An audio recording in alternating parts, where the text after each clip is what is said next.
Radio 50. Interaction. Jérémy Kitori.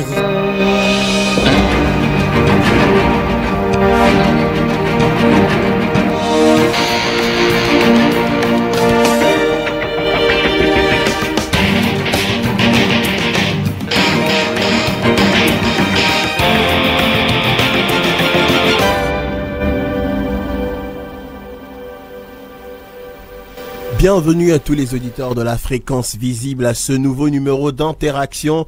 Comme vous le savez tous, Interaction, c'est le seul magazine ou la seule tranche sur l'espace 50 qui vous laisse l'opportunité de vous exprimer en suivant trois principes. Le principe de la liberté, le principe de l'objectivité et bien sûr le principe de la citoyenneté. Vous êtes libre de vous exprimer sans contrainte aucune, sans condamnation, sans quoi que ce soit. Donc sentez-vous à l'aise de parler en toute liberté et en toute franchise.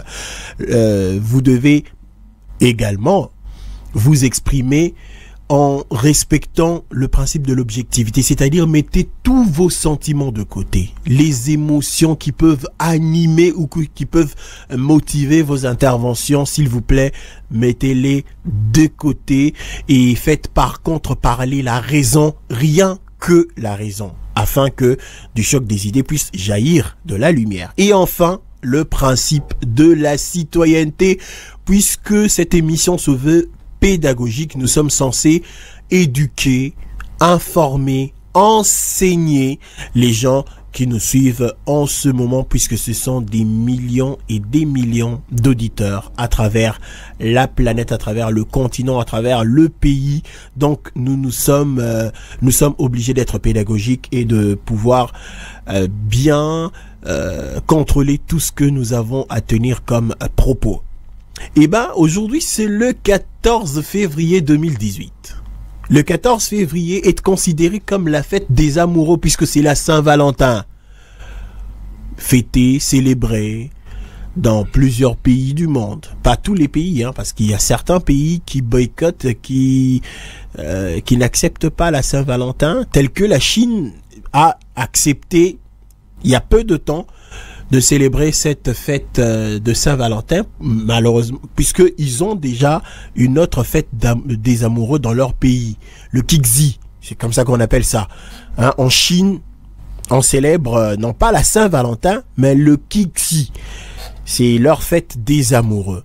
Mais quand même, ils ont accepté aussi de célébrer la Saint-Valentin pour d'autres nations telles que européenne qui se retrouve sous le sol, sur le sol chinois. Alors, auditeurs de la fréquence visible, vous savez que le mercredi est réservé aux conférences animées par Guillaume Angelot. Et ben, beaucoup vont se poser la question, Guillaume Angelot parlait de la Saint-Valentin. Ouais, ne vous étonnez pas, Guillaume Angelot va parler de la Saint-Valentin. Il va faire, comme vous le savez, des considérations inactuelles. Oui, en rapport avec la Saint-Valentin. Donc comprenez que c'est un angle tout à fait différent de ce que vous savez, de la façon dont vous avez l'habitude, bien sûr, de concevoir ou de penser la Saint-Valentin. Eh bien, Guillaume Angelot, je vais pas m'éterniser à dire des trucs sur la Saint-Valentin, puisque vous êtes déjà là. Bonjour et bienvenue. Bonjour, merci Jérémy. Tout le monde a hâte de savoir qu'est-ce que vous avez derrière la tête quand vous venez parler de la Saint-Valentin. Vous n'allez pas nous dire que la Saint-Valentin, c'est le diable lui-même qui est derrière tout ça. Et voilà quoi, ça va faire peur encore aux gens comme d'habitude. Eh bien, pas du tout, je pense que je prendrais tout à fait un contre-pied tout différent, quoique, bon, les choses sont ce qu'elles sont. Mais simplement, il me semble-t-il que en off, vous avez relevé un certain nombre d'éléments par rapport à ceux qui nous suivent.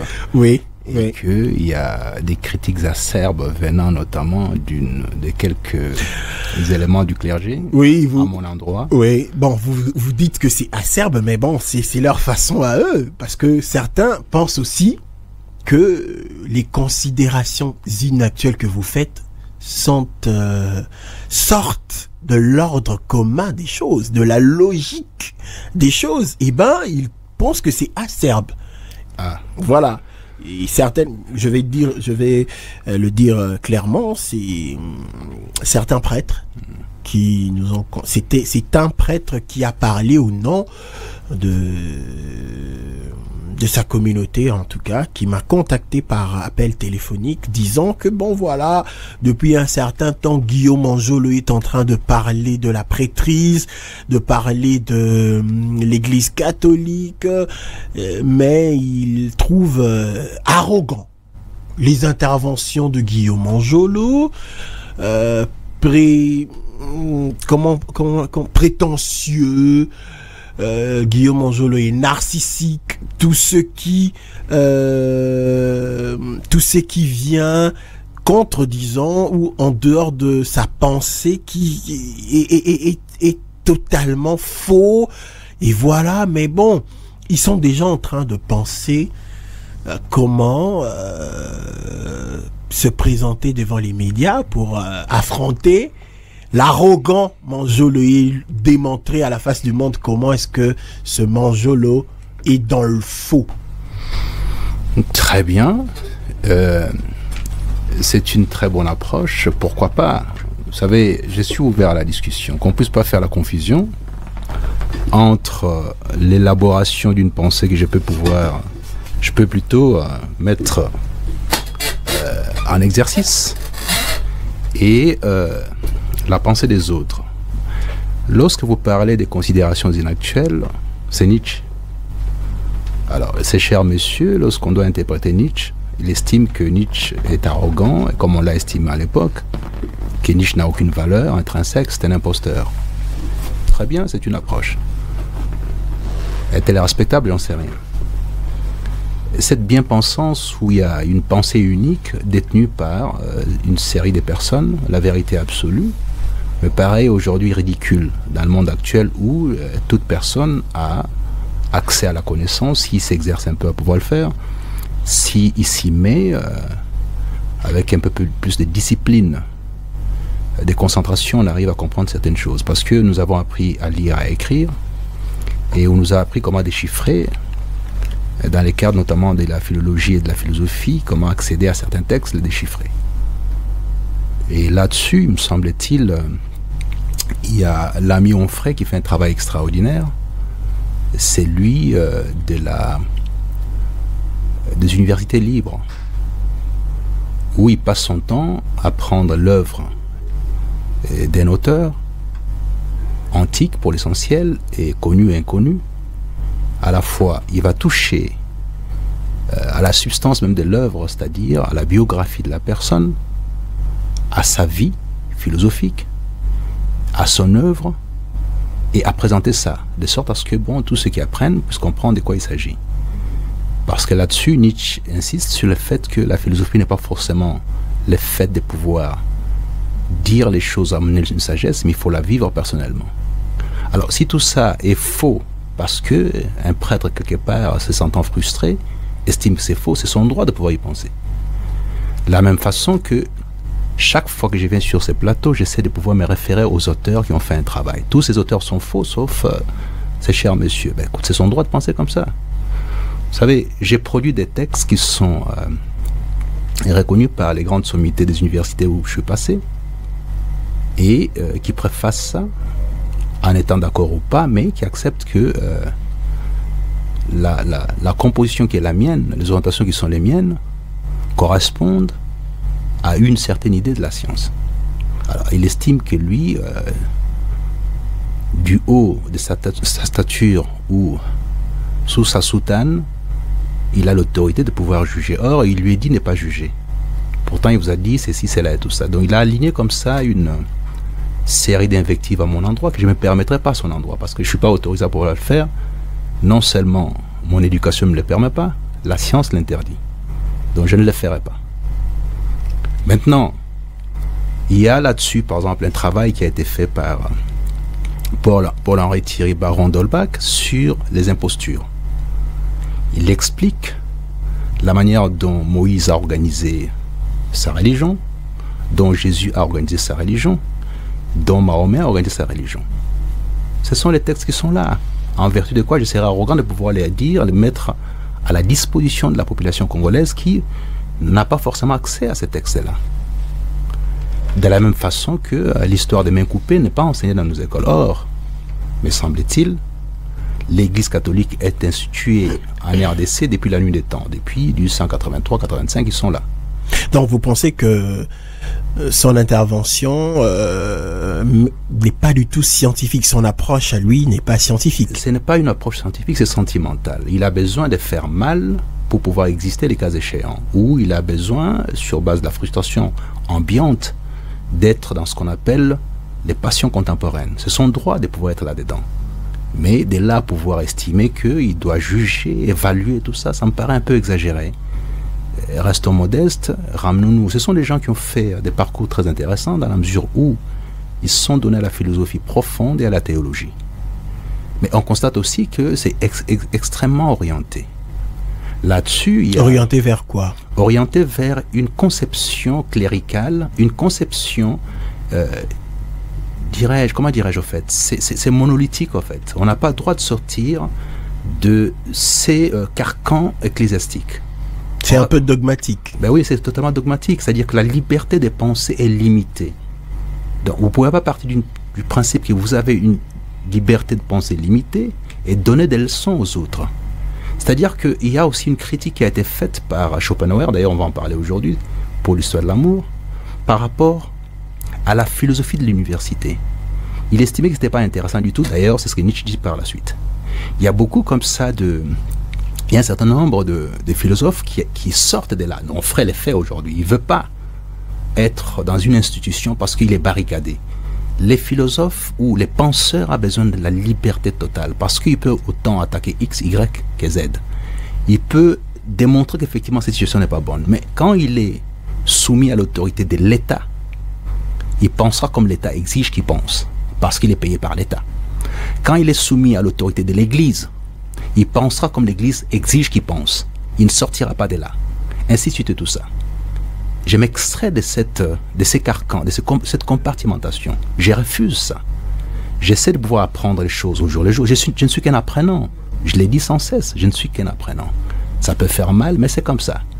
Mais il se fait tout simplement que, sous l'angle de ce que nous dit Héraclite, que l'enseignement, c'est le soleil qui éclaire ceux qui les reçoivent. Et tout doucement, ça va faire une trentaine d'années que je passe mon temps à apprendre. Ça fait une quarantaine d'années que je lis chaque texte, que j'y reviens, que j'essaie de comprendre. Et finalement, je découvre énormément de contre-vérités. On nous a menti sur un paquet de choses. J'aurais souhaité, dans cette grandeur d'âme de l'Église catholique, qu'on nous expliquât comment ça se fait que nous avons été considérés comme des animaux pendant très longtemps et que ça a été soutenu par l'Église. La controverse des Valladolid est d'obédience d'origine ecclésiastique. Las Casas, Sepulveda, ce sont les textes qui existent malheureusement. Vous allez dire que c'est faux. Alors, pour revenir un peu à Paul-Henri Thierry, baron d'Holbach, en parlant des impostures, il explique pourquoi. Il y a deux prophètes qui font pour en fait installer leur religion, ils passent par les forces armées. C'est-à-dire qu'ils installent quasiment une dynastie armée. Ils doivent imposer quasiment par la force. Donc ils ont une armée pour faire ça. À la fois Moïse et Mahomet. Mais il y a un seul, Jésus, qui n'a pas d'armée pour faire ça. Mais ceux qui récupèrent les christianismes vont faire la même chose que Moïse et Mahomet. Voyez-vous, on va imposer par la force la religion chrétienne, y compris aux Juifs, on leur a imposé par la force. Vous vous convertissez ou on vous écarte. Mais c'était ça, c'est une vérité historique. En vertu de quoi, en le disant, on devient un fausseur, et ainsi de suite, tout ça. C'est trop facile de pouvoir comme ça, parce qu'on a eu l'autorité des droits divins, de pouvoir dire certaines choses, notamment la Bible, et avec l'enfumage qui nous rappelle Erasme dans l'éloge de la folie, en y incorporant des mots latins ou grecs, de sorte à ce que les gens sont complètement enfumés, alors qu'on peut dire la chose simplement. Voyez-vous, toute cette démarche-là, qui est une démarche farfelue, en gros, dénature les messages du Christ.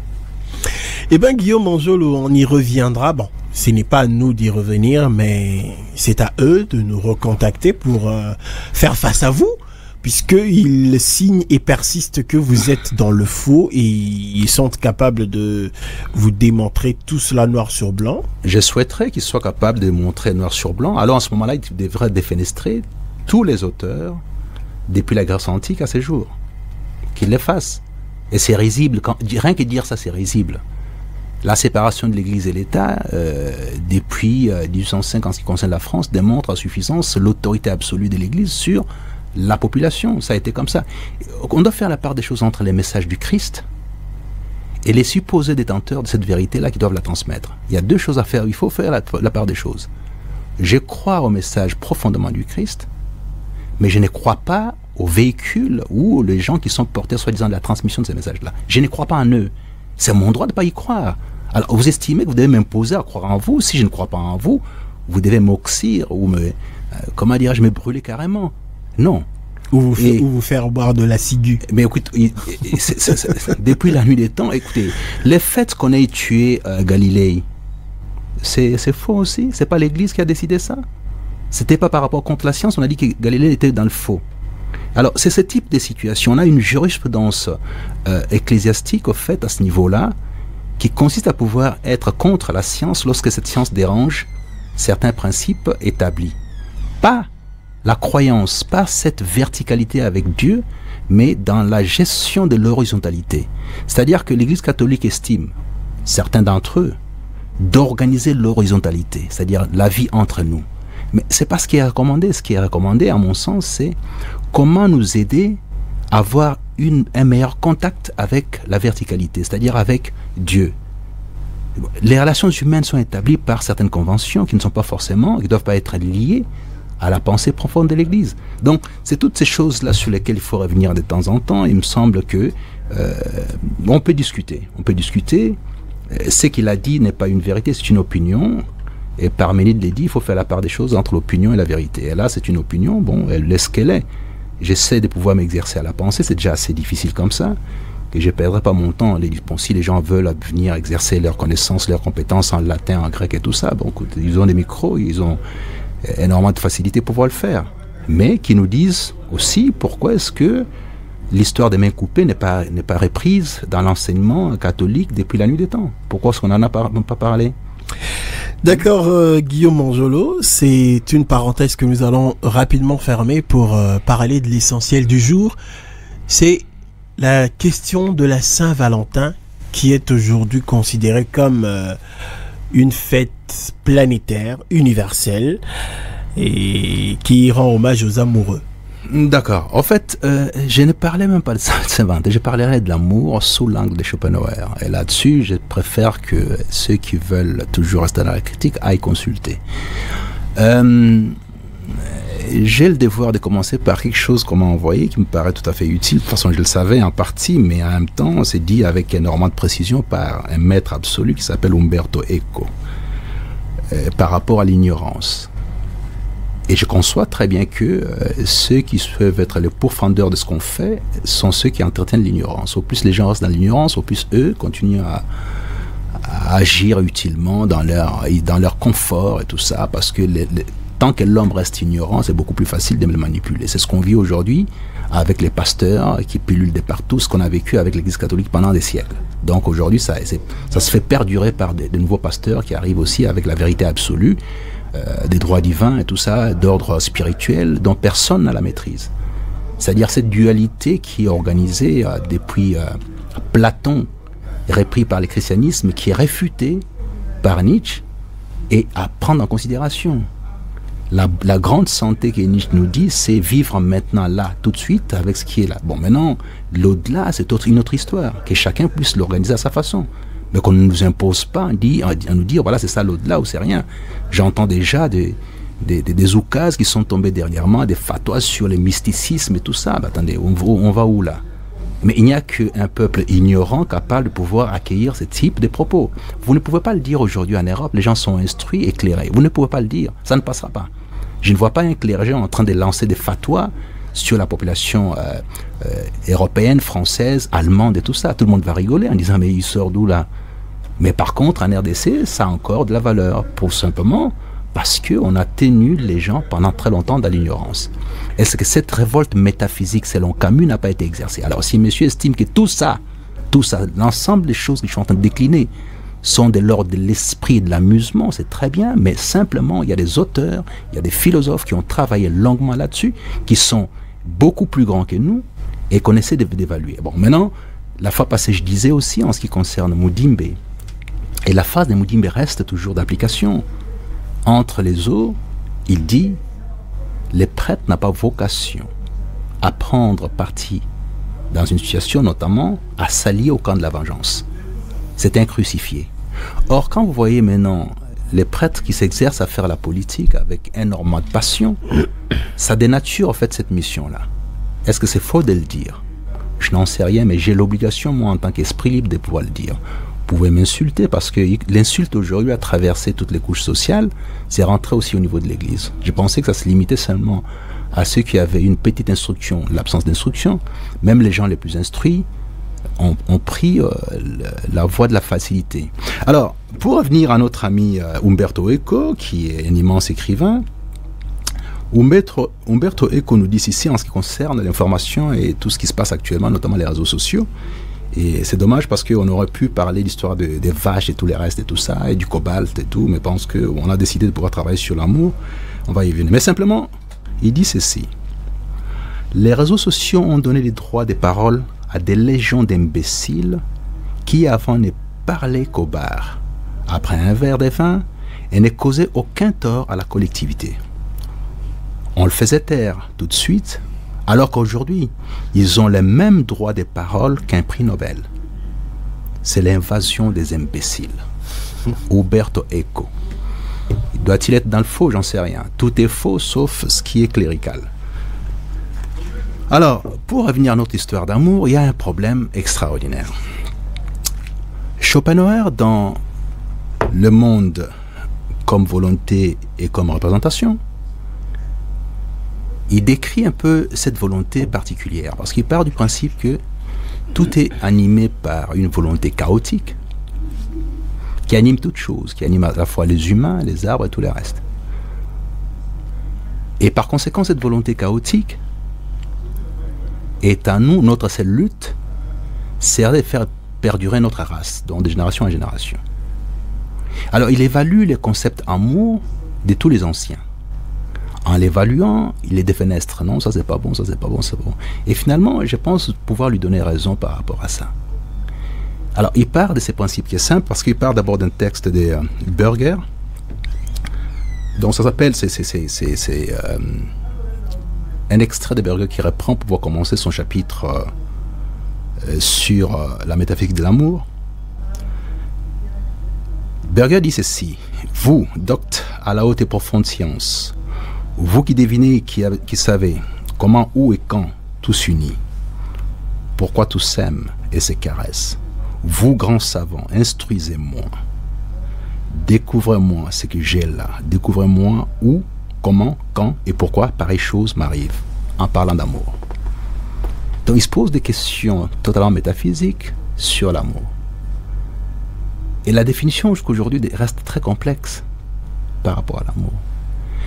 Et en lisant de manière tout à fait pointue Schopenhauer, ça me ramène quasiment à la période de l'arrivée sur la planète de l'homme. Lorsqu'on regarde les hominidés et leur évolution, on constate que les relations étaient liées à la procréation pour faire perdurer la race. Et qu'il fallait la chercher plus robuste pour résister à la situation qui était la leur. En tout cas, c'est ce qui s'explique parce que c'est finalement la femme ou la femelle qui décidait du mâle avec lesquels elle devait s'accoupler de sorte à pouvoir pérenniser une descendance correcte. Voilà. Donc c'était ça. Tout ce qui fait que je pense que le substrat de Schopenhauer me paraît beaucoup plus intéressant à ce niveau-là. Et je vais y venir. Bon, il passe d'abord en revue tout ce qui a été dit avant Et il dit ceci. On a coutume de voir les poètes s'occuper surtout de la peinture de l'amour. C'est là d'ordinaire le thème principal de toutes les œuvres dramatiques, tragiques ou comiques, romantiques ou classiques, hindoues ou européennes. De même, l'amour fournit la matière de presque toute la poésie lyrique et épique, surtout si nous voulons l'inclure dans la poésie épique, ces montagnes de romans que chaque année fait naître dans tous les pays civilisés d'Europe avec la même régularité que les fruits de la terre, et cela depuis des siècles. Donc on ne fait que parler d'amour. Mais la définition pose problème parce que la manière dont on en parle, c'est plutôt superficiel, selon Schopenhauer. Et je pense qu'il a toujours raison jusque-là. Alors là, il présente une série de tableaux qui sont en réalité liés à ce qu'on peut voir, et les pièces de théâtre, les Roméo et Juliette. Il parle de Jeune Werther. Werther, c'est de Goethe. Il y a une série de textes qu'il est en train d'énumérer là et tout ça. La Nouvelle Héloïse et La Rochefoucauld et tout ça. Donc bref, il cite une série d'auteurs qui ont été à la base de l'écriture par rapport à l'amour. Mais simplement, il dit que tout ça me paraît trop léger. Et il poursuit en disant « On ne peut donc douter, d'après les faits que je viens de rappeler, ni de la réalité ni de l'importance de l'amour. Aussi, au lieu de s'étonner qu'un philosophe n'ait pas craint pour une fois de faire si un thème éternel des poètes, devrait-on s'étonner plutôt qu'une passion qui joue dans toute la vie humaine un rôle de premier ordre n'ait pas encore été prise en considération par les philosophes et soit restée jusqu'ici comme une terre inexplorée. C'est lui qui sait. Les plus occupés de la question, c'est Platon, surtout dans les banquets et le Phèdre. Mais tout ce qu'il avance sur ce sujet reste dans le domaine des mythes, des fables et de la fantaisie. Il ne se rapporte guère qu'à la pédérastie grecque. Parce que c'est que Platon rapporte, en fait, on le voit dans le banquet notamment, c'est quoi l'amour? On n'arrive pas à trouver la solution, la réponse à cette histoire de l'amour. L'amour, c'est peut-être la passion pour son métier, c'est pour ces spéciales-là. Finalement, il n'y a rien. Et puis, cette idée particulière de pouvoir avoir des jeunes garçons autour de soi à qui on doit donner l'amour, parce que dans cette Grèce antique, la relation entre hommes était tout à fait naturelle. C'est là où il y avait la beauté et tout le reste. La femme servait à la procréation. C'est tous les textes qui sont comme ça. Bon, ceux qui doivent douter de tout ça doivent aller regarder. Hein, dont l'homosexualité était naturelle dans cette civilisation-là. Ah mais, quand vous dites que l'homosexualité était naturelle, c'était quelque chose de normal, s'il faut que je le dise ainsi, dans la Grèce antique, cela veut dire que il n'y a aucun mal d'être homosexuel. Mais les biens et les mal est institué par les religions monothéistes, globalement. Il est vrai aussi qu'avant même, chez les Grecs antiques, on pouvait parler du bien et du mal. Et c'est ce que c'est de réfuter une série d'auteurs importants, et surtout Nietzsche qui dit, dès que vous avez fait la part des choses entre les biens et les mal, vous dénaturez la grande santé, vous dénaturez l'essentiel. Donc, partant de là, ce qu'on considère comme bien dans une société peut être mal comme dans une autre société. C'est pour ça d'ailleurs que tout naturellement, les Caucasiens, avec le temps, ont régularisé la situation qui était la leur. À l'heure actuelle, au niveau à la fois de l'Europe, les mariages homosexuels sont consacrés. Donc, parce qu'à l'origine, ils estiment que bon, ils avaient une ouverture dans ce sens-là.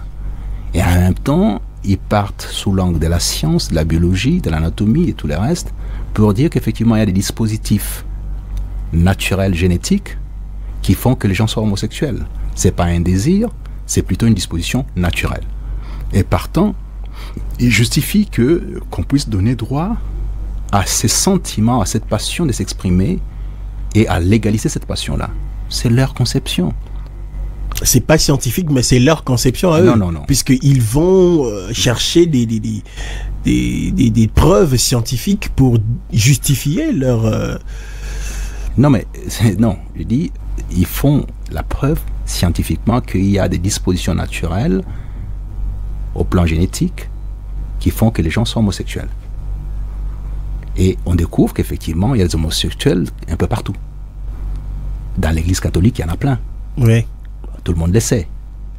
Dire ça, ce serait être arrogant contre quoi que ce soit, non, contre l'ordre clérical. C'est pas vrai du tout. Donc on sait qu'il y a eu énormément de choses. Mais vous-même, vous êtes catholique, il faut le dire. Je suis catholique, je suis pas homosexuel. Donc j'ai la chance d'être, la chance entre parenthèses.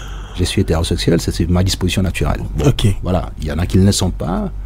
Je sais, on a fait des internats, on a vu des frères et des prêtres caresser les jeunes gens. Ça, tout le monde le sait. C'est un secret des polichinelles.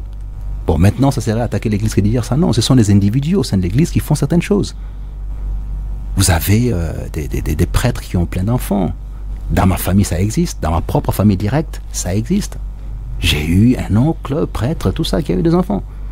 Alors, je vais dire non, parce que ces enfants-là sont là, je les prends en charge. Aujourd'hui, il est décédé. Ce sont des vérités qui existent. Alors, ça serait arrogant de dire ça. Voilà, c'est-à-dire que j'ai fait une sorte d'autoflagellation, y compris de parler de ma propre famille, parce que nous sommes une famille catholique, profondément catholique, mais il y a des travers dans la famille que je découvre. Vous savez, dans Les Vents du désespoir, mon texte, oui, qui a fait l'objet d'une pièce de théâtre, parce que si les gens ne sont pas au courant, j'ai écrit, j'ai produit, et c'est pris en charge par une série d'institutions, notamment c'était à l'époque Wallonie-Bruxelles. Wallonie-Bruxelles, oui. J'ai pris ça en charge. C'est dire que bon, je suis un farfelu quelconque et tout ça. En fait, c'est un amateurisme dans l'approche, dans l'insulte, et solliciter quand même un peu plus de talent. Mais bon, tout le monde n'est pas doté ou doué de talent pour pouvoir le faire. Mais simplement, je l'ai dit dans ces textes-là, qu'un jeune garçon de 9-10 ans qui est dans un internat, qui découvre qu'effectivement, le frère qui était censé être la rectitude, l'a envoyé des dieux pour pouvoir réguler la situation et ordonner les choses, il a surpris en train de pouvoir être dans les stupres, donc dans le processus de l'acte sexuel. Et partant, le jeune homme est perturbé, toute sa vie, il est perturbé. Et vous voyez, jusqu'à la fin de sa vie, il ne croit plus en rien.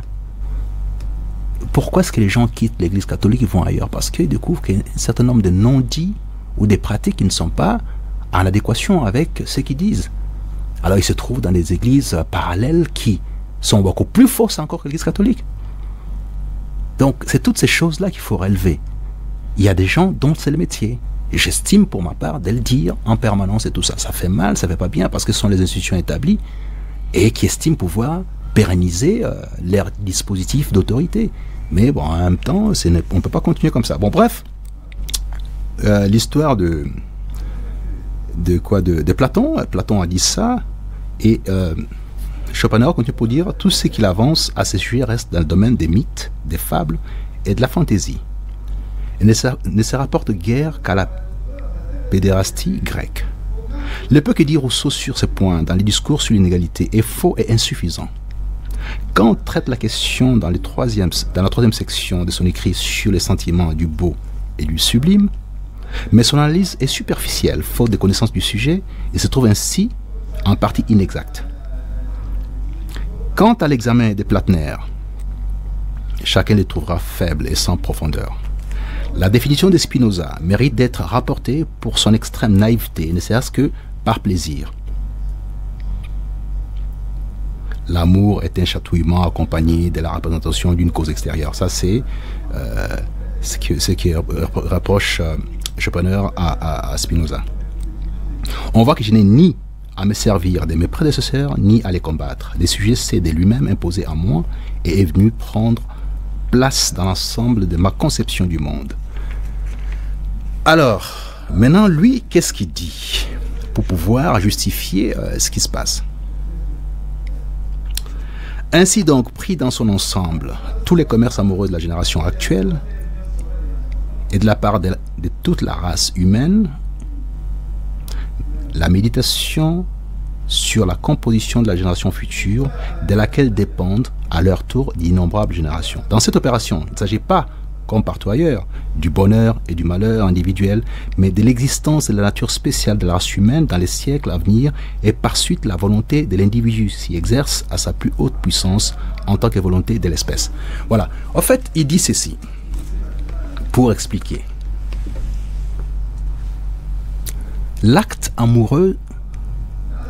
C'est un instinct de procréation. L'acte amoureux, les penchants amoureux et sexuels. L'amour est sexuel, d'abord. Nous sommes investis d'un dispositif sur la sexualité qui veut qu'on puisse s'amouracher de quelqu'un parce qu'on a envie de procréer et faire perdurer la race. C'est en nous. On peut le définir par des artifices, par tous ces contours-là et tout ça, mais tout ça est tout à fait accessoire. L'idée profonde de l'humain, c'est de s'accoupler avec un autre être humain du sexe opposé, de sorte à faire durer ce qu'il est. Donc, c'est ce que propose Schopenhauer. Et il insiste là-dessus. Il dit, regardez simplement, l'exercice et l'acte amoureux lui-même, la copulation. Au terme de l'acte sexuel,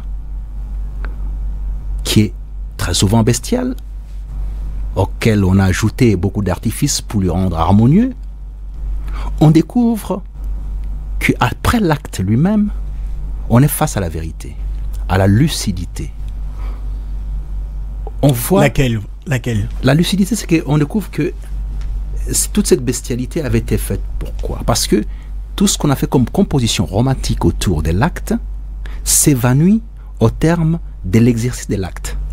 Au terme de l'orgasme. Bah oui, mais ça s'évanouit. Il n'y a plus rien. C'est-à-dire, on n'a plus le même sentiment qu'on avait. Regardez tout simplement, tout en étant juste avec soi-même. Je sais que bon, il y a des prêtres qui ne sont pas au courant de ça. Tout en étant, ils sont censés ne pas être au courant.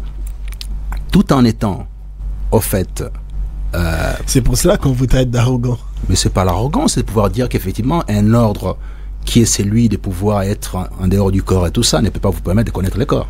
Bon, voilà, il faut faire un choix. Et bien, moi, j'ai dit ça à mon oncle en disant, écoutez, quand il me dit, voilà, c'est ta soeur, ta cousine et tout ça, je dis non, c'est ma cousine comment? Il m'explique oui, je dis non, vous n'avez pas le droit de faire ça.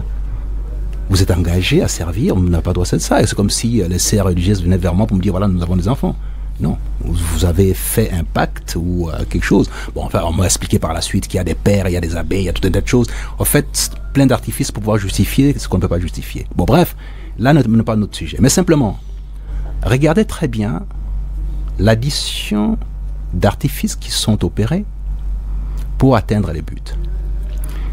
Et Schopenhauer nous dit, nous vivons dans ce qu'on appelle la volonté, la grande volonté, qui est les grands chaos. Et individuellement, les arbres, tout, les humains et tout, cherchent une seule chose, inconsciemment d'ailleurs, à faire perdurer ce qu'ils sont. Alors, cet instinct de vouloir faire perdurer ce qu'on est, de transmettre à la génération future, passe par l'acte sexuel. L'acte sexuel, dans le cadre de la socialisation, a été appelé amour. Simplement. Donc, ce n'est pas tant qu'on a d'abord commencé par composer l'amour, au sens où les passions doivent s'exercer en dehors de rien, mais cette passion qui s'exerce a pour finalité, au fait, cache la démarche vers la procréation. Mais non, depuis la grande socialisation, ça peut s'exprimer en amusement simple, mais l'instinct intérieur, lui, n'est que focalisé sur le sexe. Le sexe comme étant l'outil de la procréation et des transmissions vers les futurs. Donc finalement, l'exercice que nous faisons, on découvre sa faillite ou sa réalité au terme même de l'acte. Donc cette lucidité qu'on récupère à la fin de l'acte nous démontre combien l'acte n'avait été posé normalement dans son état absolu, originel, que pour satisfaire un besoin de procréation. Exact. Donc c'est ça en fait le principe. Si je comprends bien ce que dit Arthur Schopenhauer, c'est-à-dire que il nous ramène à l'état primitif que nous cherchons vainement à fuir. Exactement. Puisque vous l'avez dit au départ. Exactement. Que l'homme antique vivait l'amour... De la préhistoire, pas antique. Bon, de la préhistoire, voilà. Oui.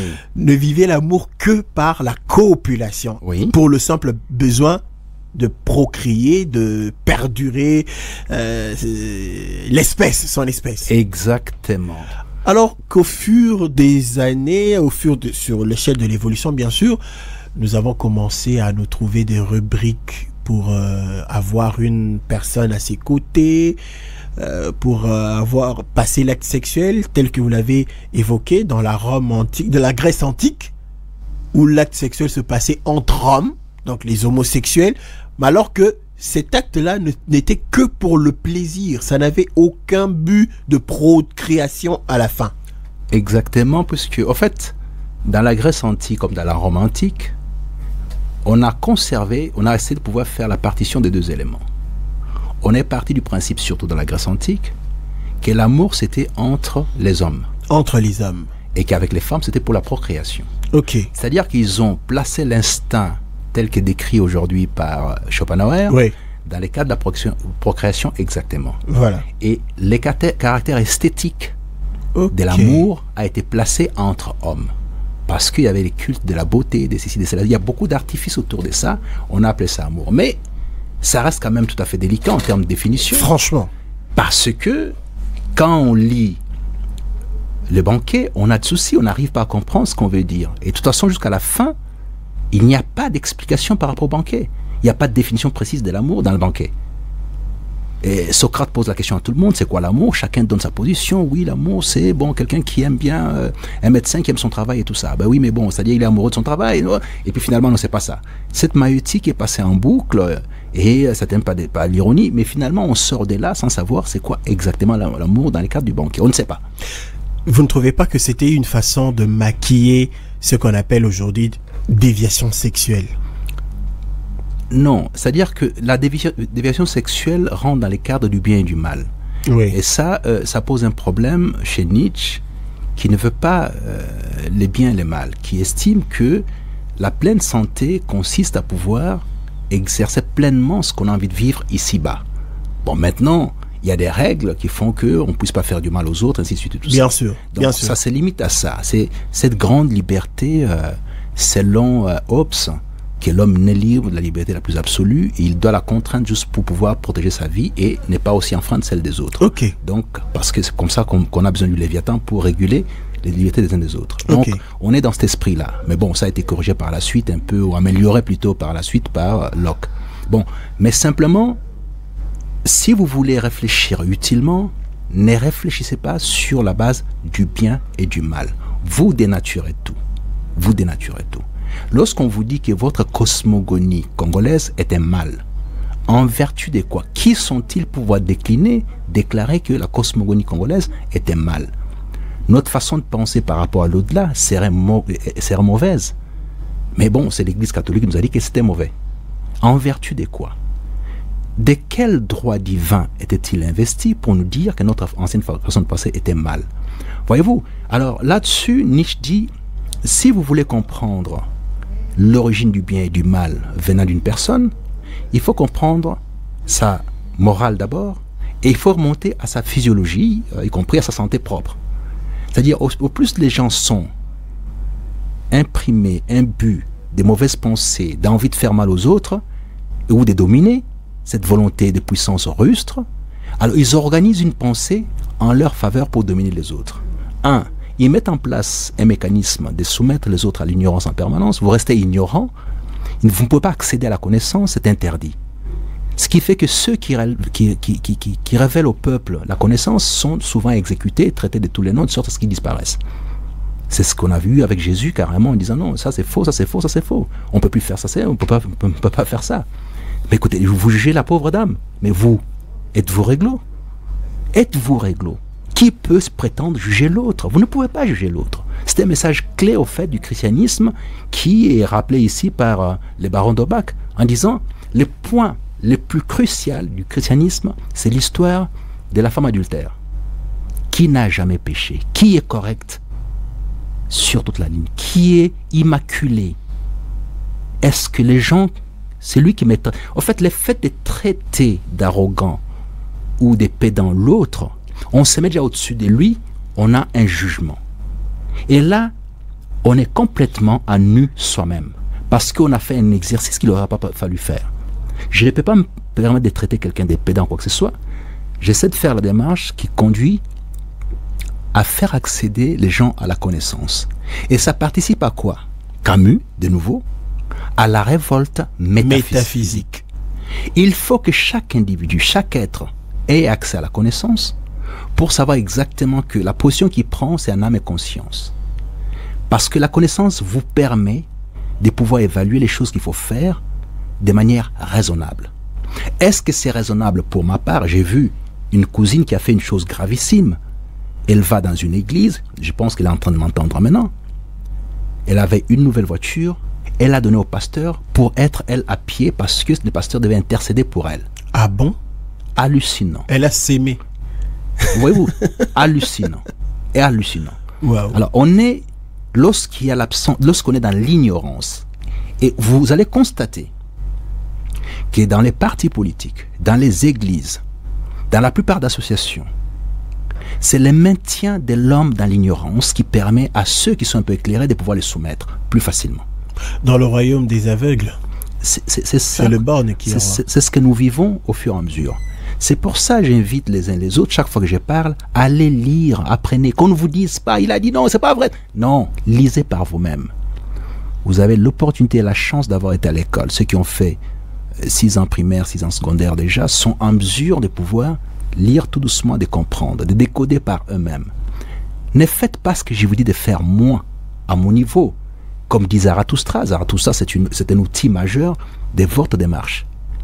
Ce que je vous dis, ce sont les clés juste d'accéder à la connaissance dans des secteurs différents. Mais au terme de cet exercice, agissez par vous-même. Parce que vous êtes outillés, vous êtes armés pour agir par vous-même. X a dit, Y a dit non. Qu'est-ce que vous dites? Vous dites quoi? Sur base, bien sûr, des éléments que vous avez. Oui, c'est-à-dire que vous venez, vous trouvez dans une maison les choses empilées les unes les autres, tout ça. Bon, j'ai fait comment pour pouvoir... on m'a dit de faire la comptabilité. Ah oui, mais je sais pas comment faire. Bon, je vous apprends 1 plus 1 égale à 2, ainsi de suite et tout ça. Ça, c'est les signes d'addition, les signes de soustraction, de multiplication, de division. Vous avez compris? Ok, d'accord. Maintenant, utilisez ça comme vous voulez. Ah, vous arrivez, non, il y a 10 chemises ici, il y a 5 culottes. Donc, vous êtes outillé maintenant pour pouvoir évaluer les choses, mettre de l'ordre dans vos décisions. C'est ça, en fait, l'idée. La révolte métaphysique. Mettre de l'ordre dans vos décisions, dans votre démarche. Vous évaluerez tout ce qu'on vous dira. Il n'y a pas quelqu'un qui, aujourd'hui, sur Terre, représente Dieu. Il n'existait pas. Il n'existait pas. Vous tous, l'âme que nous partageons, qui est l'âme divine, est égale entre les humains, et la verticalité, notre relation avec Dieu est unique. Il n'y a pas de passage par Tartampion ou par Dupont, ça n'existait pas. C'est faux et archi faux. Mais simplement, lorsqu'on vous confine dans l'ignorance, ils vont faire en sorte de vous confiner sans être dans l'ignorance, et lorsque quelqu'un essaie de relever ou de révéler à la population que, attention, on vous ment, on va le traiter d'imposteur de tous les noms. Voilà, Guillaume Anjolo, vous avez parlé de l'amour selon Arthur Schopenhauer, selon Platon, selon beaucoup d'auteurs. Mais maintenant, revenons dans le contexte congolais. Oui. Vous, comment allez-vous définir ce que nous vivons au jour le jour en République démocratique du Congo par rapport à cette chose qu'on appelle l'amour, et surtout en ce jour du 14 février qu'on appelle fête des amoureux? Je m'associe et m'allie à la position de Schopenhauer. Ah bon? Pour la simple raison qu'elle est celle-ci. Tous les processus amoureux en RDC qui passent par les conforts recherchés par un homme ou par une femme pour être avec quelqu'un, les conforts matériels, pour justifier l'amour, on cherche le confort matériel, mais attention, derrière ça, il y a toujours cet instinct de procréation. Regardez bien les gens qui sont en amour dans une maison où ils n'arrivent pas à procréer. Vous voyez les grandes difficultés? C'est-à-dire, il n'y a pas seulement l'œil de la société, il y a une sorte d'horloge interne qui est perturbé. Comment je peux pas faire? Comment je peux pas procréer? Donc je ne vais plus exister après ça. Même quand ils s'accrochent ensemble, mais dans leur fort intérieur, ils savent que ça va pas.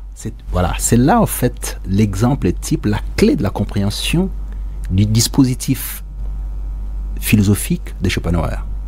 Le fait pour quelqu'un ou pour deux personnes d'être fondamentalement amoureux au sens ancien du terme, parce que maintenant vous avez le sens nouveau du terme, au sens ancien du terme, mais de découvrir que l'horloge ne répond pas ou ne permet pas d'accepter cette situation parce qu'il n'y a pas procréation. C'est une réelle souffrance. Parce que c'est en disharmonie avec l'instinct primitif qui est le nôtre, génétique établi en tant que tel, des cellules de faire perdurer la race. Donc, toutes ces choses-là, il faut les évaluer sous cet angle-là. Vous avez les conforts que je viens de dire maintenant, recherchés par les uns par les autres. Vous avez maintenant cet instinct de procréation qui est installé, et qui est obligatoire d'ailleurs, qu'on soit dans le confort, dans l'inconfort matériel, l'instinct est toujours permanent. Donc, Schopenhauer gagne toujours. Il vous dit que vous soyez dans le confort, ce que vous recherchez, c'est la procréation pour faire durer la race. Et comment d'ailleurs vous avez commencé à travailler pour transmettre un bien-être à cette race par la suite. Que vos enfants soient bien, qu'ils héritent des bonnes choses et tout ça, et qu'ils continuent avec qu'ils héritent de la connaissance, des moyens matériels. Donc tout ça, vous organisez pour faire durer votre race, votre être à vous, la faire durer. C'est simplement ça. Alors, c'est sur toute la planète. Ça n'a rien à voir avec la RDC. Même si nous prenons ça sous un angle tout à fait différent, on garde toujours le même principe des Schopenhauer. D'accord, Guillaume Anjolo, nous allons aussi écouter l'avis des auditeurs qui nous suivent. Là, je vois directement Papa Roca qui nous appelle. 50, la radio Interaction. Bonjour, Papa Roca. Oui, bonjour, papa. Oui, Papa Roca. Bonjour aussi à notre invité, Maître Mandiolo. Okay. Bonjour. En tout cas, merci beaucoup. Alors, vraiment, aux la cour, n'a pas na papier, n'a pas comment. Un jour, il faut peut-être rappeler, n'a pas diplôme. Alors, na lobina no date oyo ya le 14 oyo et la date créée na ba catholique. Oh, date des amoureux. Bango ba la panda e panda me ba kolinga te, ba robota te. Ko ba créer date wana pona ni. Et ça pe na date mususu batia oh ya lukuta. Et donc au thème tongo boyo ko si muto papa na bino kufi. Tout ça, ba on va créer date wana. Bango baza église. Comme inde ni ba créer ka sur date mususu ya lukuta. C'est pourquoi au mona dans l'église mona mopanzi na bango bima ba bengi église protestante. Parce que protestant na makamna bango belé. Alors pour na royoka les arabes musu bazo rapprocher maître ba catholique vraiment ezamawa. En tout cas maître na o kesha au courage. Faut toujours de tels cours pour to évoluer na mboka na biso. Faut ba antivaler comme même si ba patika ba malfaisance na bango o basala kawana. Donc moi contribution na zaki na ngo ya ngo. Merci Papa Roca. 00243 pour tous ceux qui sont à l'étranger. Le 425 48 18 346. C'est le numéro du standard. Il est ouvert, il est opérationnel et nous attendons vos différentes réactions par SMS ou par appel. 50 la radio Interaction. Monsieur Dofi, bonjour. Ouais, bonjour mon frère, comment? Ça va bien Monsieur Dofi, on vous écoute. Ok, que Dieu te bénisse. Que Dieu bénisse aussi Maître. Merci Monsieur Béni. Okay. Maître, moi j'aimerais que vous puissiez faire cette différence-là. Là, vous êtes en train de parler de l'amour par rapport aux philosophes. Mais il n'y a pas longtemps, donc vous nous dites toujours que vous êtes un chrétien. Donc, vous avez cette foi-là de la chrétienne. Parce que la Bible elle nous dit Dieu est amour. Et vous pouvez expliquer ça comment en tant que chrétien? Moi, je n'aimerais pas que vous puissiez toujours s'attacher aux philosophes, mais si vous pouvez un peu vous attacher à la Bible. Parce que quand vous dites que l'amour s'attache plus au sexe, donc on peut dire que Dieu est amour, aime aussi les sexes. Je ne sais pas, donc c'est une point d'interrogation, et c'est un point d'interrogation pour moi là-bas. Je dirais aussi que vous puissiez nous donner quelques caractéristiques de l'amour. Comment est-ce qu'on pourrait savoir cette personne m'aime ou cette personne ne m'aime pas? Si vous pouvez nous donner ça. Et ma troisième préoccupation elle est sur les Congo. Parce que il y a un artiste qui dit qu'ici au Congo, il n'y a pas l'amour. Comment est-ce qu'on peut faire entrer cet amour-là ou intérioriser cet amour-là en nous? Et pour terminer, mon frère Jérémy, j'aimerais dire à Papa Roca de ne pas généraliser la chose. Quand on parle des catholiques, nous sommes des catholiques, donc nous ne sommes pas de ceux-là qui ont cette masse-là que lui ne veut pas. Donc il puisse un peu nuancer ses propos. Merci beaucoup mon frère Dofi. Voilà. Il y a tellement d'interrogations et moi je suis en tout cas pour Monsieur Dofi quand il dit bon voilà quelles sont les caractéristiques, comment reconnaître le véritable amour. Est-ce que d'abord ça existe, puisque à vous entendre parler, à sentir la façon dont les philosophes, certains auteurs ont décliné ce mot, ont défini cette terminologie, et par rapport bien sûr à Schopenhauer, l'amour est lié au sexe. Mais existe-t-il d'amour sans sexe? Jérémy, la grande difficulté de toutes ces questions, c'est que les gens ont envie d'entendre quelque chose qu'ils veulent entendre. Bien sûr. C'est ça la grande difficulté. C'est-à-dire que vous partez du principe que l'amour, c'est un don de soi total, une consacration à l'autre. Voilà. Et une disposition à pouvoir même mourir pour l'autre. Ben c'est comme le dit Platon. C'est vraiment platonique, quoi. Bien sûr, mais toutes ces choses-là sont liées à un véhicule précis, à une destination précise. La philosophie, c'est pas un amusement, c'est une sagesse. On essaie de vous expliquer les choses par la raison. Il s'agit de ça. Faites un effort de penser qu'effectivement, si on vous a dit que quand le soleil arrive au zénith, il est midi, et qu'on a confectionné un processus d'évaluation du temps, c'est scientifique, ben soumettez-vous à ça. Ne dites pas que chez nous, c'est ci, c'est là, tout ça, moi je sens faire autrement. Aujourd'hui, le soleil, je ne le sens pas, ce qui fait pas, qu'il n'est pas encore midi. Dites-moi qu'il n'est pas midi parce que je ne sens pas le soleil. Bah attends, le ciel est brumeux et par conséquent, il y a difficulté. C'est comme l'histoire du ciel. Les ciels n'existaient pas. Les ciels n'existaient pas. Mais on nous a vendu les ciels pendant très longtemps.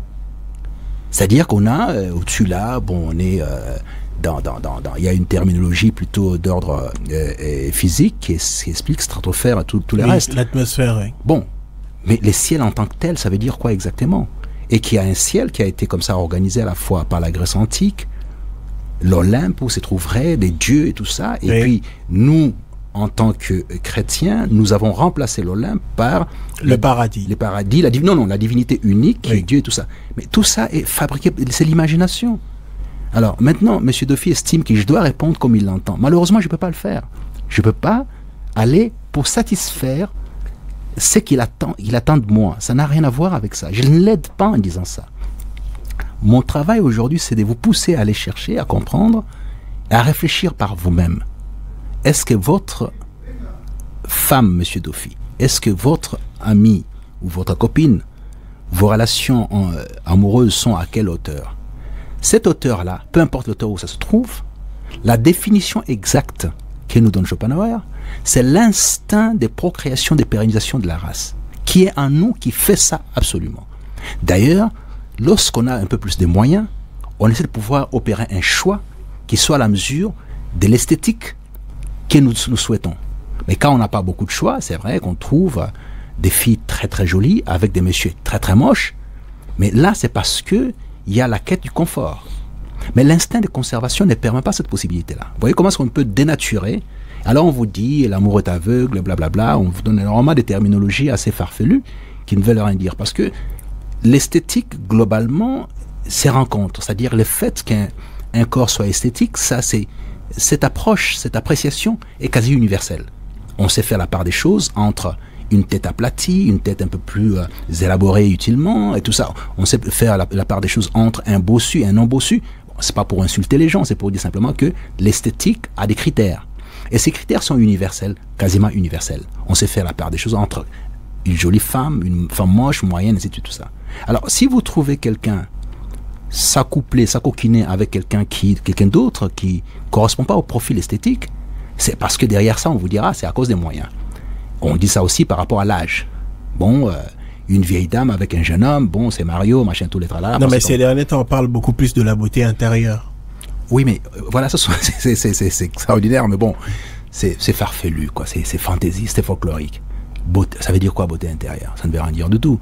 Bon, maintenant, là, les gens vont commencer à pouvoir sortir une terminologie pompeuse et tout ça qui ne veut rien dire du tout. Mais il y a deux outils qu'il faut considérer dans l'acte amoureux, c'est la procréation d'une part, et la nécessité d'être dans un confort parce que englobé dans cette démarche, notamment de l'esthétique. Ce sont ces éléments-là qu'il faut prendre en considération. Maintenant, vous pouvez être dans une mauvaise relation, par circonstance quelconque, ou dans une excellente relation, parce que vous avez rempli les conditions à la fois matérielles, en ce qui vous concerne personnellement, et l'autre aussi en face. C'est-à-dire que vous arrivez dans une relation où la femme a les moyens, l'homme a les moyens, où l'homme est beau, la femme est belle, où l'homme est intelligent ou structuré au sens où il a été à l'école, il a appris, il a un métier, la femme idem. Il est instruit, disons. Bah oui, voilà, donc il est instruit. Donc, voyez-vous, vous vous trouvez dans un confort très très abouti pour faire en sorte que non seulement vous remplissez l'instinct de la procréation, d'une part, mais que d'autre part, vous êtes dans les conforts requis pour pouvoir exister utilement et transférer la postérité. Voilà. Voilà. Donc ce sont ces choses-là. Bon, maintenant, Monsieur Dofy, essayez de sortir un peu du concept, comment dirais-je, du carcan ecclésiastique et aller plus dans la foi dogmatique. Ma foi est dogmatique. Je crois en Dieu et son passage par Jésus. Je m'arrête là. J'ai pour obligation de tenter de faire du bien autour de moi. C'est tout. Maintenant, toutes les considérations qui restent, ça ne me regarde plus. Ça ne me regarde plus. Je n'ai pas à juger les uns les autres. Donc, la foi chrétienne pour moi, c'est voir dans quelle mesure je peux être en harmonie dans l'horizontalité, c'est-à-dire avec les autres en permanence. Et croire en mon Dieu, à ce Dieu unique. Ne pas passer par plusieurs structures, sectes, quoi que ce soit. Non. Et je ne veux pas d'intermédiaire. Je refuse l'intermédiaire. J'ai suffisamment un peu de raison aujourd'hui, mais permettant de pouvoir croire à la divinité sans passer par Tartampion, par Dupont. Je refuse ça.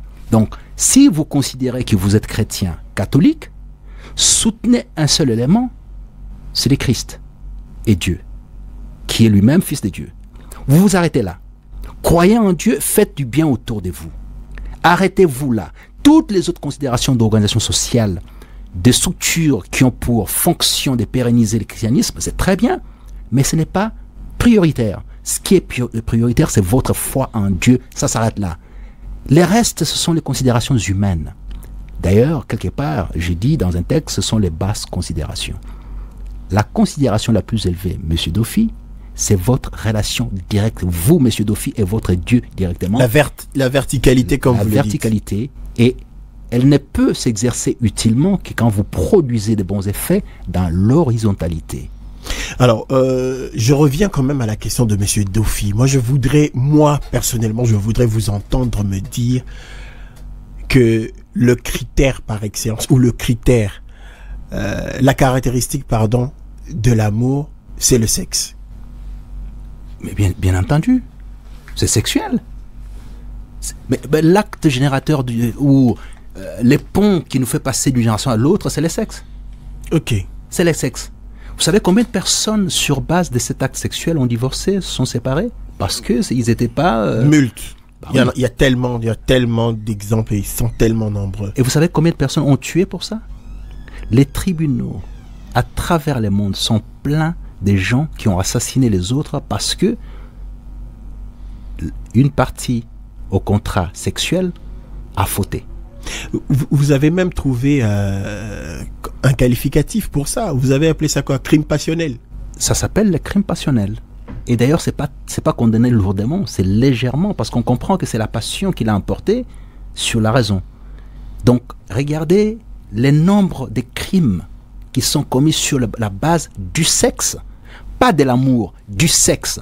Vous pouvez tomber quelqu'un de fondamentalement amoureux, une femme fondamentalement amoureuse au sens ancien du terme, pas nouveau que j'ai décliné ici, qui est lié à ce que je viens de dire, mais globalement, même si on doit revenir à ce que je viens de dire, globalement, c'est lié au sexe. C'est-à-dire que la privatisation du sexe de l'autre confère le poids à ce que dit Schopenhauer. L'acte amoureux est un acte sexuel. On est prêt à tuer pour ça.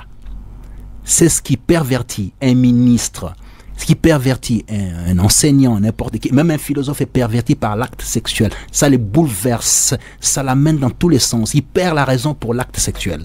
Et ça les conduit. L'acte sexuel conduit la vie humaine parce que derrière cet acte sexuel, il y a cette idée particulière, cet instinct particulier de la transmission de la vie. Donc on estime que l'endroit où moi, ou l'outil qui me permet de transmettre la vie, à la postérité ne peut pas être touché par quelqu'un d'autre.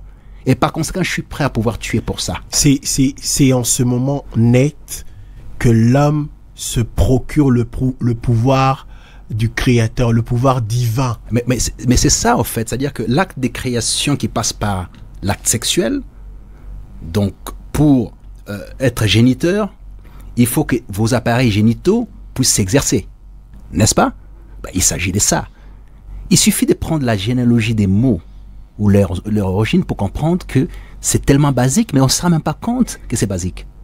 Ce qui est génétique, ce qui est appareil génital, toutes ces terminologies sont liées les unes les autres par rapport à la transmission vers la postérité.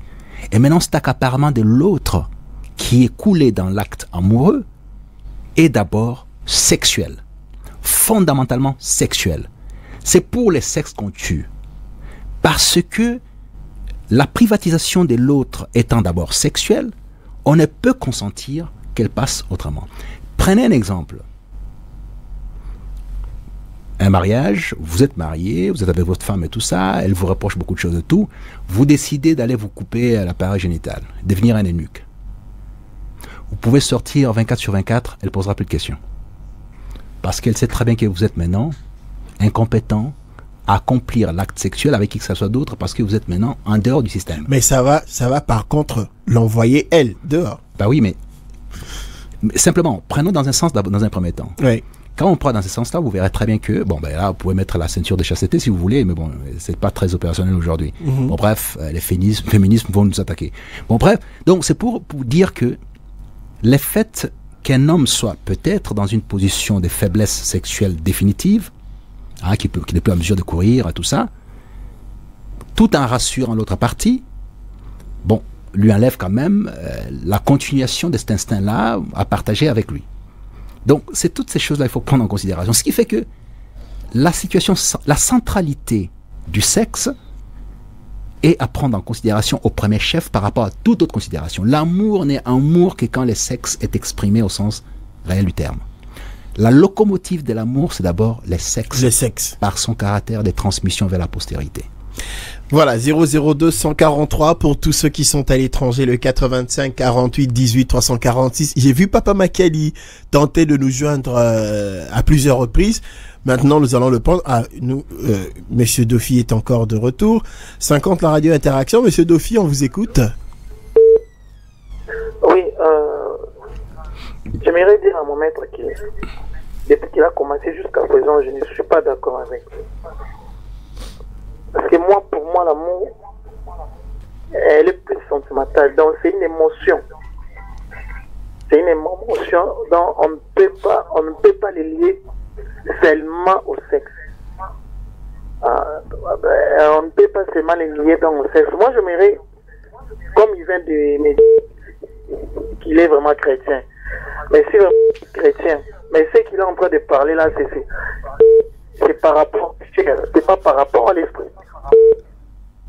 Si nous sommes chrétiens, c'est par rapport à l'esprit. C'est par rapport à l'esprit, donc c'est pas par rapport à la chair. Parce que quand on parlait plus de la chair, là vous voyez dans les sexes. Mais nous, en étant vraiment chrétiens, nous croyons en Christ. Nous ne voyons pas les sexes parce que la recommandation que Jésus-Christ nous a donnée, c'est de nous aimer les uns les autres. Et surtout d'aimer Dieu de tout notre corps, de toute notre âme, de tout notre esprit. Parlez-moi du sexe là-bas. Quand Jésus nous dit d'aimer Dieu de toute notre force, de toute notre force, de toute notre âme. Il n'y a pas de sexe là-bas, maître. Voilà, il n'y a pas sexe quand Dieu nous demande de nous aimer.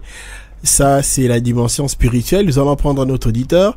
50, la radio interaction. Bonjour, monsieur Moïse, depuis le rond-point Gabin.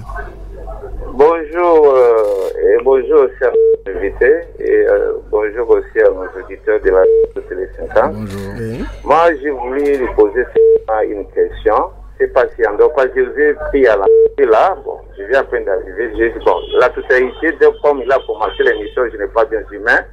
J'ai ma volée. J'ai une question pour poser. Quel est l'inconvénient avec notre culture. Parce que quand nous voyons aujourd'hui, même ceux-là qui ne sont pas catholiques, en train de célébrer cette journée des amoureux. Et je voudrais savoir comment l'Église catholique célèbre cette journée. Il est fait dans quel sens? Il prêche sur quoi? Et nous, les autres qui ne sont pas catholiques, on est des chrétiens, tout court. Et comment nous pouvons aussi s'intéresser à cette culture-là, ça en profondeur, pour juste il y a quoi à l'intérieur. Merci. Merci beaucoup, monsieur Moïse, depuis le rond-point Gaba. 00243 pour tous ceux qui sont à l'étranger, le 85 48 18 346 50, la radio Interaction. Bonjour, monsieur François. Oui, bonjour, monsieur Jean-Luc. Oui. Et bonjour aussi à notre invité. Bonjour. Oui, bon, moi, je vous ai suivi, Marie, un petit peu arrêtant. Moi, je ne partage pas totalement votre argument sur laquelle que la relation amoureuse est basée seulement ou c'est l'élément fondamental, c'est le sexe.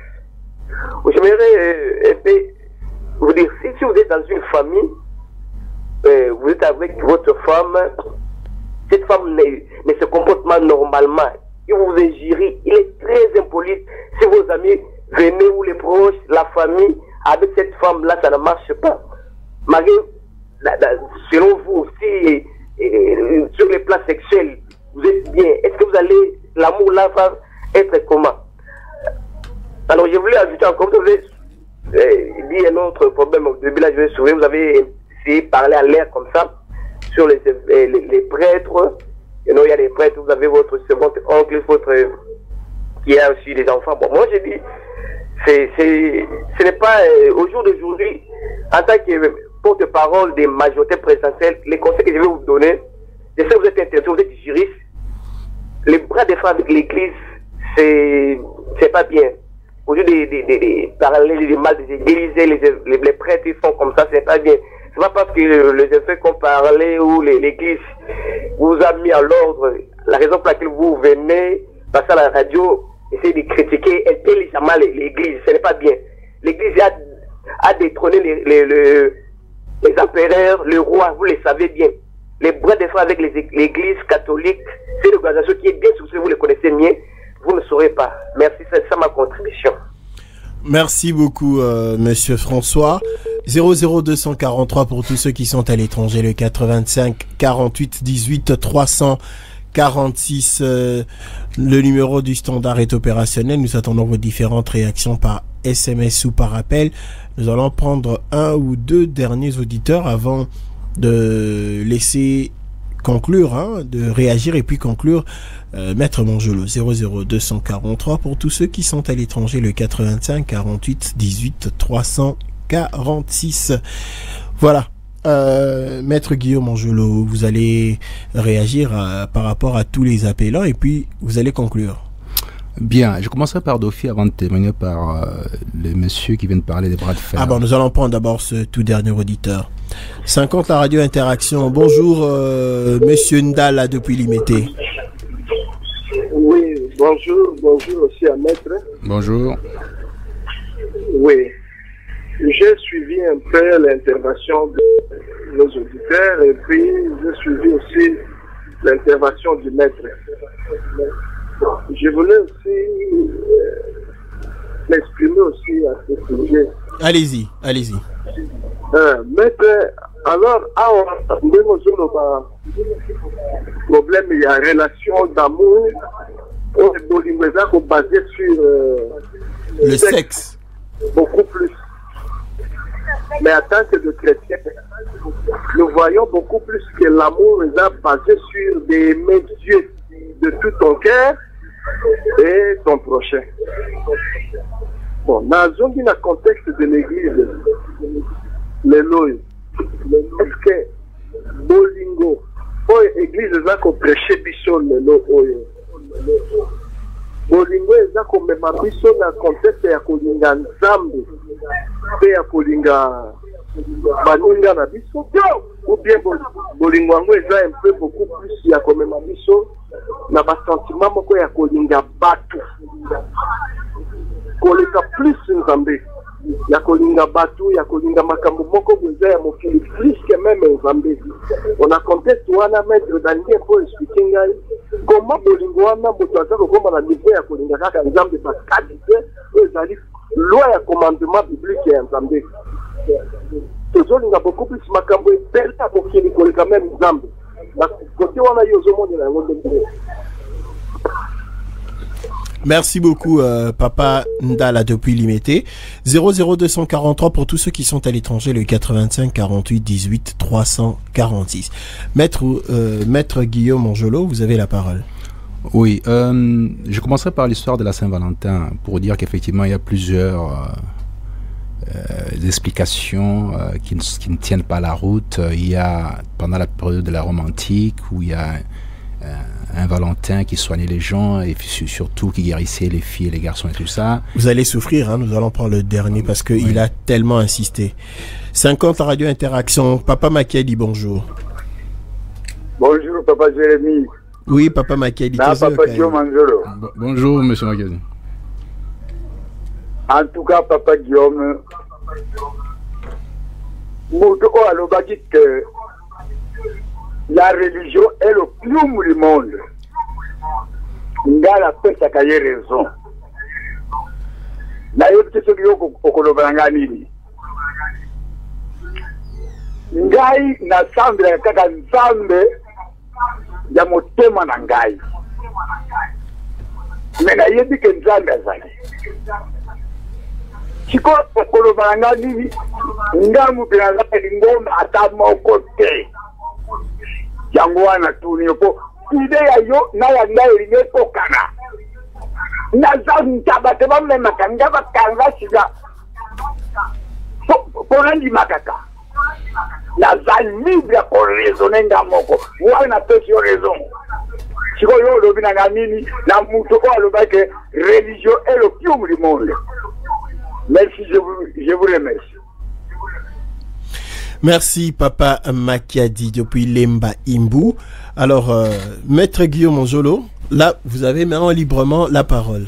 Oui, je parlais de la Saint-Valentin, au fait, avec plusieurs explications anciennes et tout ça, bon, qui ne coïncident pas forcément avec ce qu'on peut entendre. Et puis, il y a eu la dernière opération, me semble-t-il, c'était au XIVe siècle en Angleterre, quand l'Angleterre était encore chrétienne. Et que les 14 février, c'était la journée où s'appariaient les oiseaux. C'est-à-dire, les oiseaux se rapprochaient pour s'apparier et tout ça. Et par conséquent, ça a été récupéré comme étant la date des amoureux, simplement. Et au niveau européen, par exemple, vous constaterez qu'en France ou ailleurs, dans l'Europe latine, et c'est à partir des années 80 qu'on a commencé à parler de la Saint-Valentin, au sens où on connaît l'activité ou la consécration de la nation d'amour dans ce sens-là. Bon, maintenant, c'est pas tellement important si l'amour au sens où je viens de l'expliquer ici doit tenir la route telle qu'expliquée par Schopenhauer. Et je reviens sur M. Doffi et je vais relier M. Doffi avec M. Makiadi. M. Makiadi a raison. M. Doffi, vous faites une erreur magistrale. Et d'ailleurs, ce qui vient d'être fait aussi par le monsieur qui a parlé du bras de fer avec l'Église. Il n'y a pas de bras de fer. Pourquoi il y aurait des bras de fer avec l'Église? Pourquoi est-ce qu'il faut rapporter tout à la politique? Il y a simplement à considérer une chose, c'est que la Bible nous refuse l'idolâtrie. Mais vous procédez à l'idolâtrie sans cesse. Parlez des hommes, moi je parle des dieux de la verticalité. Pourquoi voulez-vous me parler des hommes? Absolument. Il y a une institution qui est l'institution catholique que je respecte, à laquelle j'appartiens, ma famille et moi. Mais simplement, je peux ne pas être d'accord avec certains comportements. La question qui a été posée, est-ce que la manière dont on est en train de diffuser l'amour au sein de l'Église catholique est en adéquation avec les principes chrétiens, christiques, la souffrance du Christ pour nous permettre d'accéder à l'au-delà ou pas? Il me semble qu'il y a un paquet de choses qui ne sont pas en harmonie avec ça. Alors on ne peut pas être contre, on peut toujours être pour. Si on n'est pas pour, alors on est soit un mécréant ou quoi que ce soit. Non, parce que là vous êtes en train de défendre la position humaine. Dites-moi, Monsieur Doffi, le fait que je dise que vous devez croire en Dieu en passant par Jésus, en quoi est-il incompatible avec votre chrétienté, votre croyance? L'amour de Dieu, qui est un amour tout à fait différent, qui est un amour qui ne peut pas être touché, parce que votre amour avec les humains est palpable, est matérialisé par les actes que vous posez. Mais l'amour avec Dieu, c'est la spiritualité. Il n'y a rien que vous puissiez faire pour Dieu pour qu'il soit agréable que par vos actes que vous posez sur cette planète. Il s'agit de ça. Vous êtes dans la confusion totale. Le fait que vous avez été formaté pour réfléchir d'une certaine façon. Alors vous exigez que tout le monde pense comme ça, mais je refuse de penser comme ça. J'ai eu l'opportunité d'être dans les pays qui nous ont amené cette conception-là au départ, mais qui ne l'appliquent plus eux-mêmes, parce que la raison l'emporte sur certains sentiments. Convenez qu'on ne puisse pas être d'accord avec vous. Alors, si vous voulez me traiter de mécréant parce que je ne suis pas d'accord avec vous, je vous l'accorde, ce n'est pas un problème. Parce que vous jugez, alors que la Bible vous dit ne pas juger. Vous me jugez. Vous estimez être à la hauteur de me juger. Vous comme les autres qui jugent. Monsieur qui dit majorité, porte-parole et tout ça. Monsieur, je vous informe une chose. Ça ne veut rien dire du tout la majorité et l'opposition. Nous sommes les fils de la République. Cette République nous appartient à tous, des part et d'autre. J'ai dit, je l'ai répété. Nous avons été un État éparse, avec des entités éparses appelées des royaumes, des empires. Moi, ma famille, mes origines, on a appartenu au Lunda. Nous sommes du Sud Kasaï. Nous sommes propriétaires terriens. Sous la supercherie de l'Église catholique, nous avons cédé nos terres à un certain monsieur appelé Léopold II. On nous a dit, déposez tout, donnez tout, et croyant en Dieu pour ceci, pour cela. Ce qu'ils ne peuvent pas faire ailleurs, on l'a fait. Et partant de là, on a subi ce qu'on a subi jusqu'en 1903. Un massacre monumental. Et les textes sont là qui expliquent effectivement l'arrivée, l'installation à la fois de l'esclavagisme par suite de la colonisation, a utilisé comme outil l'Église. La lettre de Léopold II est claire là-dessus en disant: je vous envoie, vous les missionnaires, n'allez pas vraiment leur apprendre Dieu, ils les connaissent déjà, mais il faut se débarrasser de leur ancien système et tout ça, de leur cosmogonie. Ce sont les réalités mathématiques et historiques. En vertu de quoi je serais criminel de pouvoir en parler. Il s'agit de l'histoire et de la science. Simplement. Maintenant, si vous estimez qu'on ne doit pas dire ça parce que la République appartiendra à un groupe de personnes et pas à un autre, ça pose un problème. Moi, j'estime être à mon aise, dans la mesure où les terres qui nous appartiennent, qui appartiennent à ma famille, ont été cédées à la République depuis la nuit des temps, et que mon géniteur direct a été à la table ronde pour signer l'acte de l'indépendance par rapport aux 44 personnes en question. En vertu de quoi quelqu'un viendrait me dénier cet acte précis qui est celle d'appartenance à cette République, à cette nation, au motif qu'il y a l'axe du bien et l'axe du mal. On doit sortir de l'axe du bien et de l'axe du mal. On doit se recentrer sur ce qui nous unit, ce qui fait de nous un peuple, une nation. C'est notamment les génocides, les comportements inacceptables de l'Occident sur ce que nous sommes aujourd'hui. Maintenant, la notion de l'amour telle qu'est déclinée par Schopenhauer, ça ne vous convient pas. C'est votre droit, ça ne vous convient pas. Vous voulez vous rester peut-être dans une dimension fondamentalement spirituelle, c'est votre droit aussi. Je ne suis pas là pour vous imposer une pensée. Ce n'est pas mon rôle. Je suis là pour vous dire, voilà, la manière dont on pense, c'est comme ça. Vous savez, pendant très longtemps, lorsque les gens disaient qu'on pouvait voler dans les avions pour partir quelque part et tout ça, c'était la sorcellerie. Et l'Église avait condamné ça. De la même façon qu'il est interdit de dire certaines choses tant que l'Église n'a pas encore convenu qu'on puisse les dire. De la même façon que Galilée a été exécuté parce que l'Église avait décidé ainsi. Alors que dans certains épîtres, tout ça, on dit à la fois il faut ajouter la raison. Vous refusez d'ajouter la raison à la connaissance à la foi. Pourquoi? Pourtant c'est dans les Écritures. Vous décidez qu'effectivement, non, s'il ne pense pas comme moi, donc c'est pas bon. Alors, je dois penser comme vous. Non, je ne penserai pas comme vous. Je pense comme la science m'indique de pouvoir penser, tout en gardant ma foi dogmatique en un Dieu unique, en son Fils Jésus-Christ, et les passages obligés, et c'est là par les actes que je poserai autour de moi. Ça s'arrête là. Toutes les autres considérations sont de nature humaine, ça ne m'intéresse pas. L'idée ici, c'est d'éclairer les uns les autres pour accéder eux-mêmes à l'appréciation de manière individuelle, de sorte à opérer la révolte métaphysique. Voilà tout ce que je peux dire à ce niveau-là. Donc, monsieur Macchiadi, vous avez fondamentalement raison. L'essentiel des gens qui s'opposent à un certain nombre de principes de la croyance en un Dieu unique sans passer par qui que ce soit, sont des idolâtres.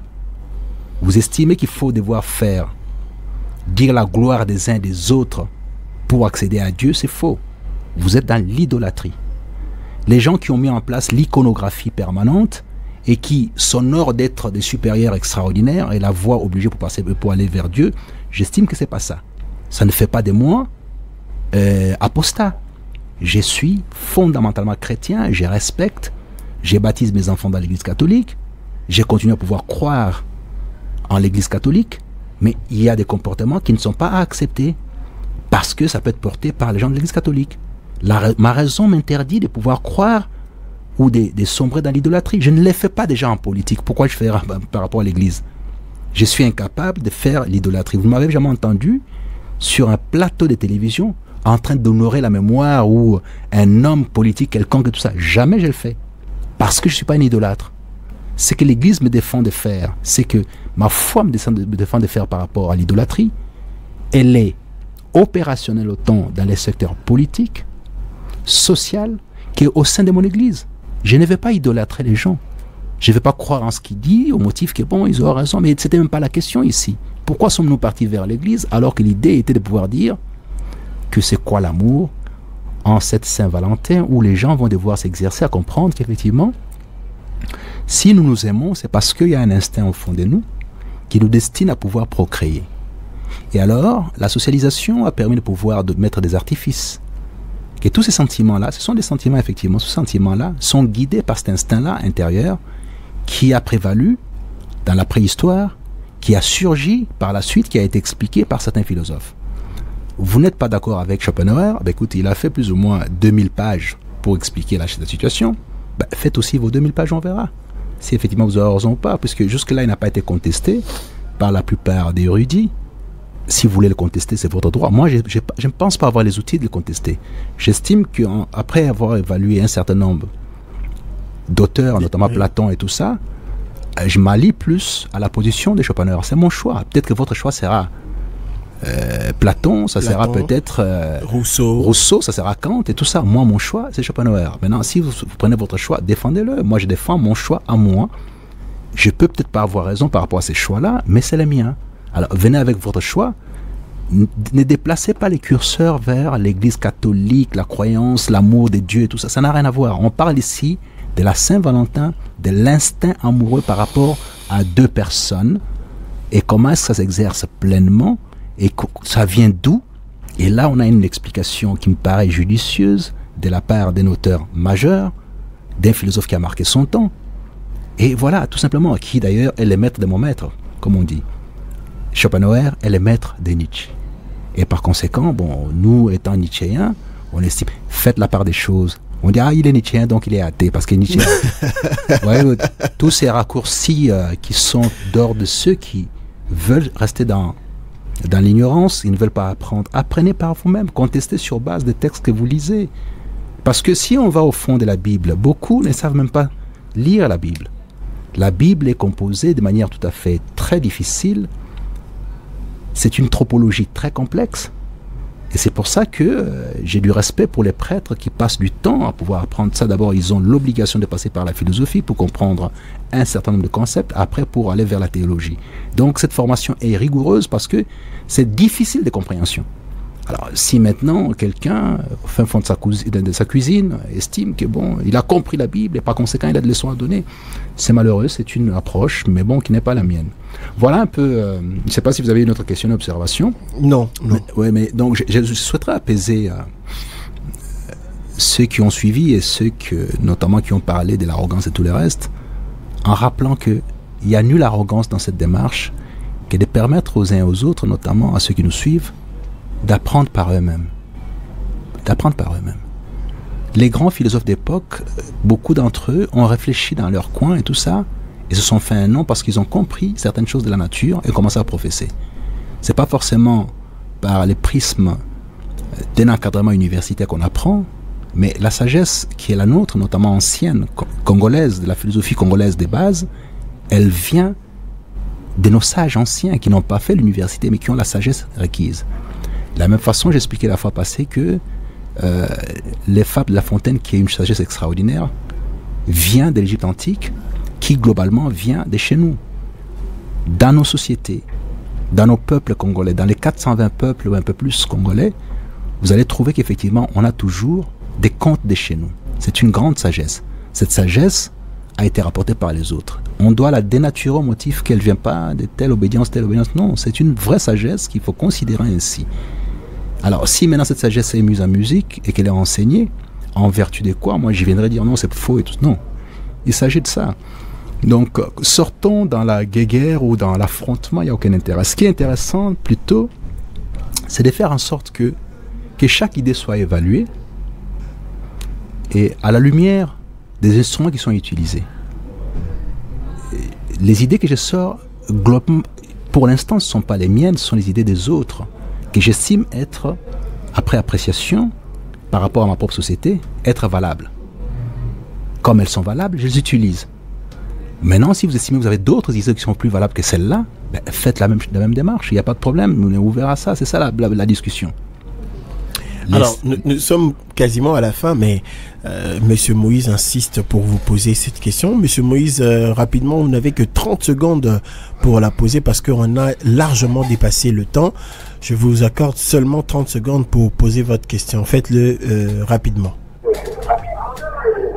Oui, je disais que est-ce qu'il n'y a pas moyen qu'ils puissent nous parler comment la célébration de l'église, parce qu'aujourd'hui, quand on voit modalité d'habillement, la façon qu'on est en train de célébrer cette journée, c'est différent de ce qui est en train de parler de l'amour.